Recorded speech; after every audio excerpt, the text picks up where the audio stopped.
জায়গা, তারা অমুসলিম হয়ে মুসলিম পরিচয় বহন করছে। আমাদের ধর্মীয় পরিভাষাগুলো নামাজ, রোজা, মসজিদ, আযান, জামাত, ঈদ, এই পরিভাষাগুলো তারা ব্যবহার করছে, যার জন্য সরল মনা মুসলমানেরা ধোঁকায় পড়ে যাচ্ছে। তারা অমুসলিম, তারা কাফির। যারা আল্লাহর নবীকে সর্বশেষ নবী মানে না, তারা ঈমানদার নয়, তারা কাফির। তাদের রাষ্ট্রীয়ভাবে অমুসলিম ঘোষণাটা না আসার কারণে আমাদের দেশের অনেক সরল মনা মুসলমানেরা তাদের সঙ্গে আত্মীয়তার সম্পর্ক করছে, বৈবাহিক সম্পর্ক হচ্ছে। এই জন্য আমরা চাই তাদেরকে অনতিবিলম্বে রাষ্ট্রীয়ভাবে অমুসলিম ঘোষণা করতে হবে। এই দাবিটা কি অন্যায় দাবি? অন্যায্য দাবি? কি ন্যায্য দাবি, ন্যায়সঙ্গত দাবি। এই ন্যায্য এবং ন্যায়সঙ্গত দাবিটাকে যারা উগ্রতা বলে, ধর্মান্ধতা বলে, আমি মনে করি তাদের মুসলিম পরিচয় প্রশ্নবিদ্ধ। আল্লাহ আমাদেরকে বুঝার তৌফিক দান করেন। ভাইরা আমার,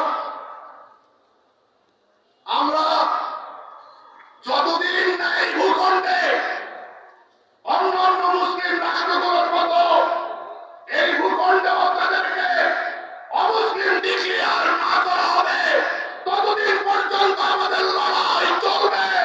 যদি শাহাদাত কালিমা করতে হয়, আমরা পিছপা হব না। এই মাটিতে তাদেরকে রাষ্ট্রীয়ভাবে অমুসলিম ডিক্লেয়ার করে ছাড়বো আমরা।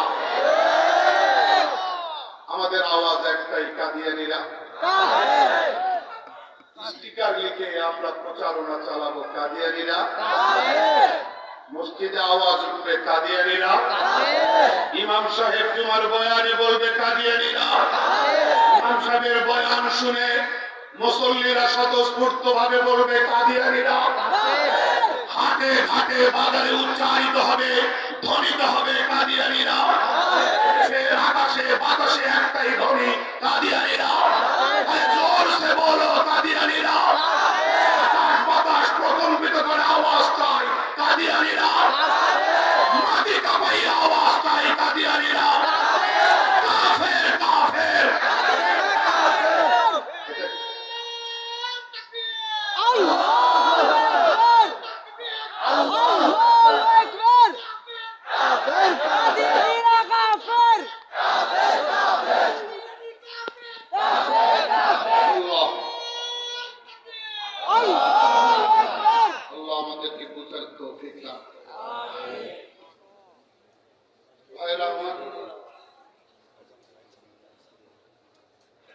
হযরত রাসূল আকরাম সাল্লাল্লাহু আলাইহি ওয়াসাল্লাম হাদিস শরীফে ইরশাদ ফরমান, ইন্না আহওয়ানা আহলিন নারি আযাবা মান লাহু নালানি ওয়া শিরাকানি মিন নার ইয়াগলি মিনহুমা দিমাগ কামা ইয়াগলি মিরজাল। জাহান্নামীদের মধ্যে সবচেয়ে হালকা শাস্তি যেই জাহান্নামী মানুষটার হবে, তার শাস্তিটা এইরকম হবে যে তাকে আগুনের এক জোড়া জুতা পরিয়ে দেওয়া হবে। তার মাথা মস্তিষ্ক ওইভাবে উতলাইতে থাকবে, টকবক করতে থাকবে, যেমনি ভাবে জ্বলন্ত চুলায় পাতিলে দীর্ঘক্ষণ পানি থাকলে পানি টকবক করে উতলায়। কি বলেছেন আল্লাহ রাসূল সাল্লাল্লাহু আলাইহি ওয়াসাল্লাম? অবস্থা দৃষ্টে সবাই মনে করবে এটাই মনে হয় জাহান্নামের মধ্যে সবচেয়ে ডেঞ্জার, সবচেয়ে কষ্টকর শাস্তি। আল্লাহ রাসূল সাল্লাল্লাহু আলাইহি ওয়াসাল্লাম ফরমান, অথচ এটাই জাহান্নামের সবচেয়ে হালকা শাস্তি।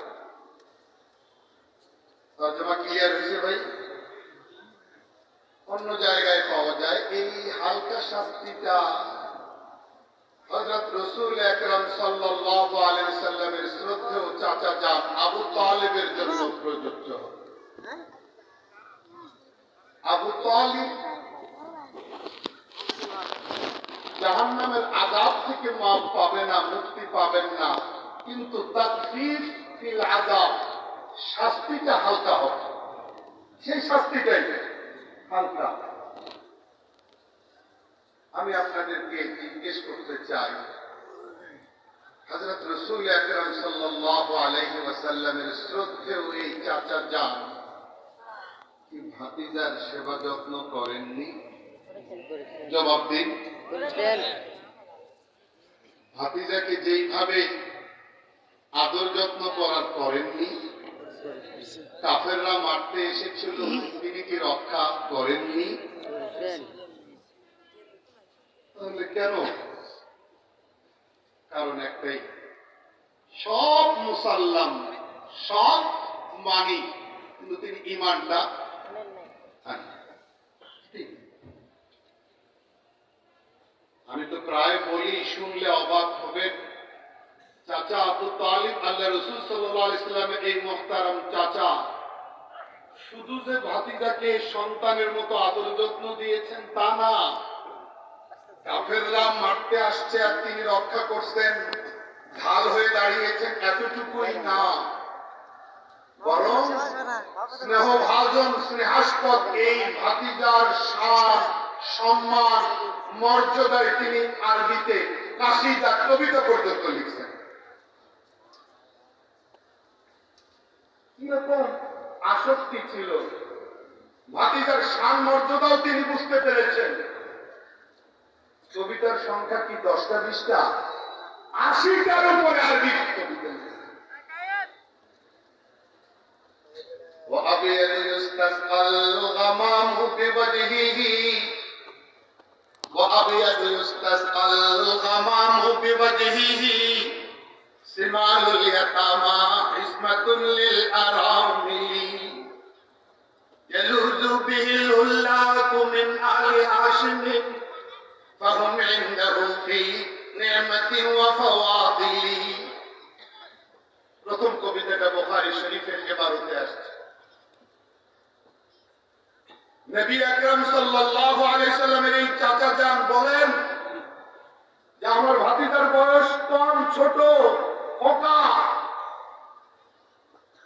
মক্কায় বৃষ্টি, পানি নাই, প্রচন্ড রোদ, মাটি ফেটে চৌচির হয়ে যাচ্ছে, পশু প্রাণী পানির জন্য হাহাকার করছে, গাছপালা মরে যাচ্ছে, খরা রোদ এতটা বেশি সহ্য করার মতো নয়, চারিদিকে হাঁসফাঁস অবস্থা, পানি পানি পানি পানি।